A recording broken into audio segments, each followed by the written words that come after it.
we are ready to put the shell back on. Now, tricky part about this shell that I had to learn is that on the front and the back, there's a hatch cover right here. Here is the hatch. All right, so I took them off to take this out. Then I got it, and I put them back on to do the detail work. But now what we got to do is let's go ahead and let's get you up high enough to see. Let's zoom out. All right. So what I got to do is the paint is kind of stuck the cover to the top, but I can go in here and there are two little tiny tabs. One is there and the other one is there. So I'm going to take my tape roll. I'm going to put this on the tape roll, and then I'm going to carefully punch and punch. All right, and he's up, and he's out. Okay, now somewhere for some reason I lost the two screws. This sits down on there and the screw goes in that holds the shell on. I can't find the screws. I already used them for somewhere else accidentally. Got all mixed up.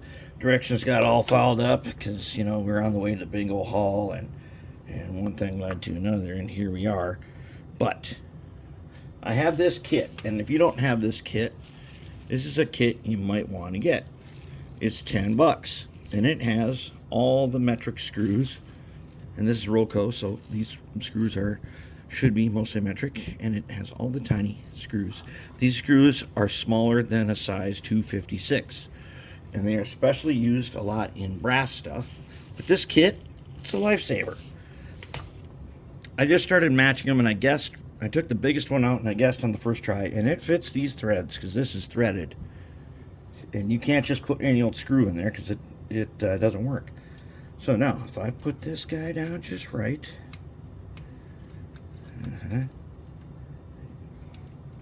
if everybody stays where they're supposed to stay. Oh, we can't do this. What? Hold it. We can't lock the shell down. We don't have the decoder in there. We better open her up then. All right. We better open up the LokPilot. ESU LokPilot. Let's open them up. Find out what is inside. There's the box. Let's take out the dots here. Oh, I guess that's all we get. Okay. So I guess if you want more stuff, I don't know, this thing's kind of cut off. Please refer to our website for the most recent up-to-date information. And it tells you how to get this. That's no problem. I believe it. I've been on the website and I've gotten a bunch of stuff. I believe it. It's just fine. So now we're going to take the LokPilot out, and we're going to install the DCC decoder for this guy. Oh wait, hold on. We can't do that quite yet. I'm going to show you why. Look at this. Okay, here's this headlight.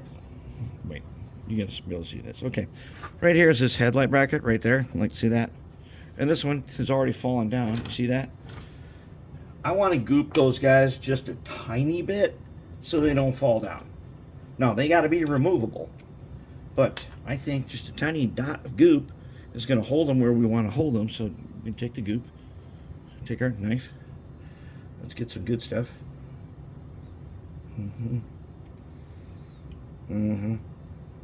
Hold it. Let's just get rid of the bad stuff. The stuff this would be fine if it was a motor, but for this little tiny detail part, and these brackets right here, right there, that surround these LED lights, these guys right here, I put a tiny dot of goop so that they would just stay. Now I could just pull them off because that dot of goop is so small that it doesn't matter, but it'll be secure. So now we're going to take this. We're going to take this guy. Let's see, where should we put this goop?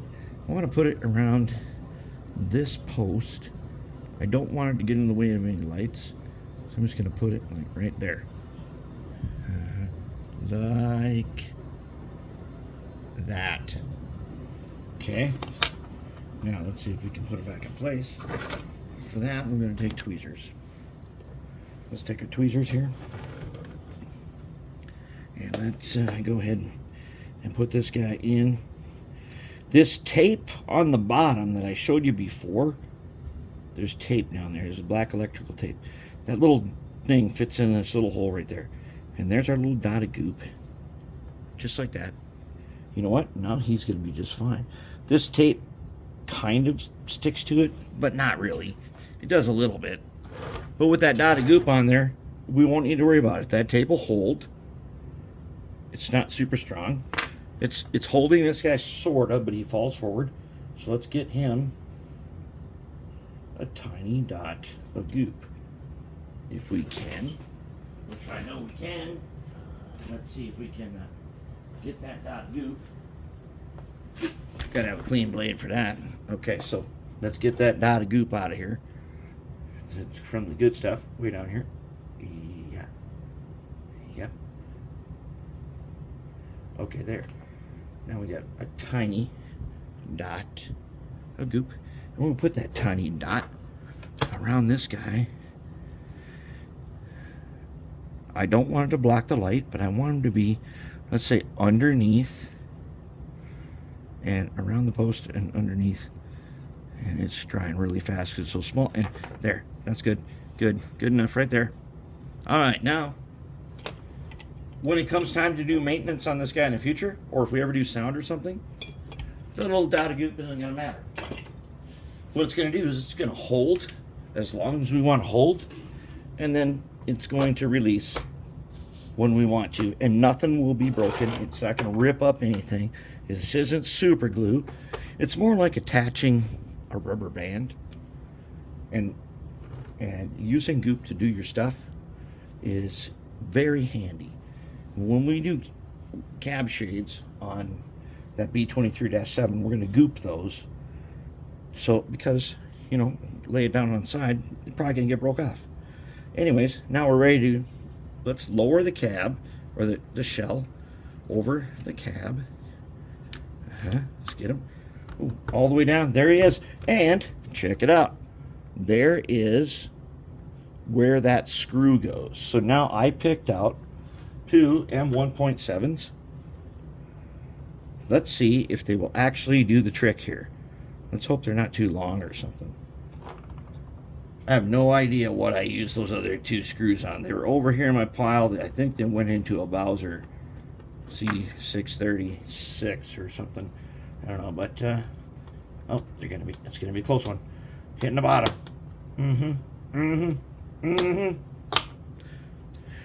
Is there enough room underneath this thing for that screw?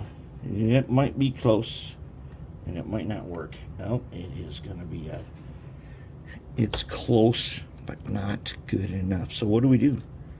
What do we do now? Can't put the hatchback on. What we do is we're going to take him out. He bottomed out. All right, so before I cut those, let's just check if there is an M. There is a smaller version. In fact, there's 2 smaller versions. Here's the one I'm using. So let's put those 2 back into their space. There's a 4, and then there's a 3. Jesus, these 3s look really small. But if they worked, let's try a 3. Okay, let's try a 3. Let's hope that the 3 works. So if we put him on there, and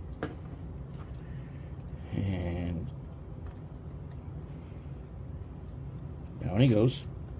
Oh, uh-oh, we might have a match. We might actually, it's kind of neat. Okay, so one of these things here is vertical, one is horizontal. You can't mess it up. You can't put it on wrong. It just doesn't go on wrong. So if I do that, and then there he is. We did it. Let's do the other one. Okay. So let's go grab another M1.7 star 3 is what it says in the box. Let's put that guy in there. I don't know if that means 1.7 by 3, but it's 1.7 with a star and a 3.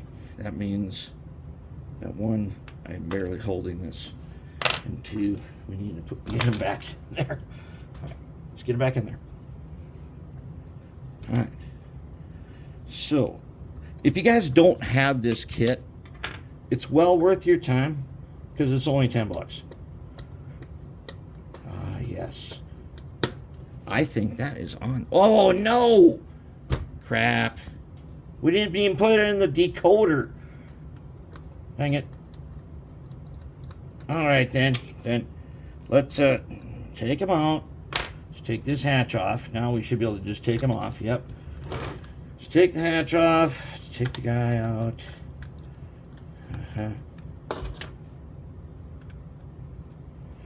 Yeah, that's well, that's what happens. And you guys are watching this to find out what happens. Well, that's what happens when you don't remember what to do. Okay, so here's the decoder. Now, it should go in here only one way.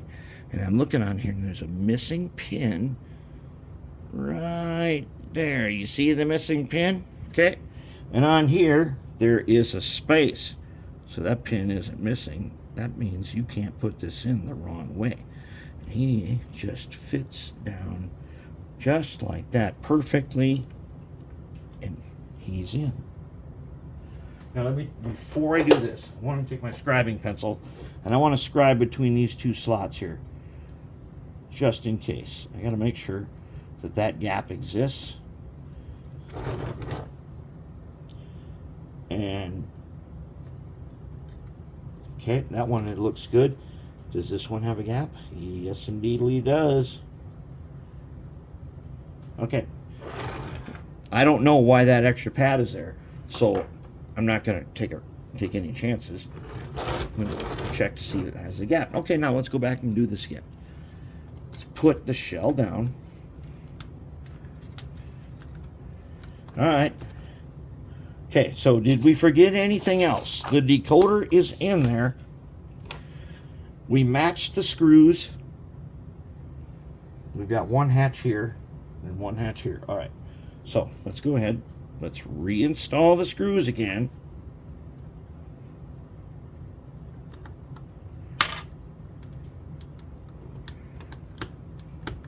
Okay, there's one. Let's flip them around. Let's install his screw. Now, for fine electronics, if you buy a device like, say, my hot air station or some other electronic device like a oscilloscope, usually they come with a set of tweezers that are like this. And it takes a while for you to learn that this is the tweezers you want to master. Someone once said, as I've said before, get good tweezers and learn how to use them. All right, so now we can put the hatch on, and then we can put the other hatch on. Yes, and there you have it. There he is. There he is. Let's set him up. All right, and let's get you down here so you can see him.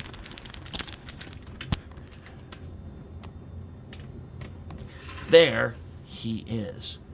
Now that right there is a beauty, I think. I think it's incredible. It's going to be amazing. Should I add cab shades? Nah, let's leave him. Leave him. He's awesome. He looks so good. He looks so good. Look at that front pilot.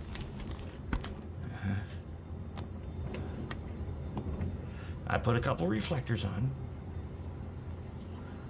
Just a couple.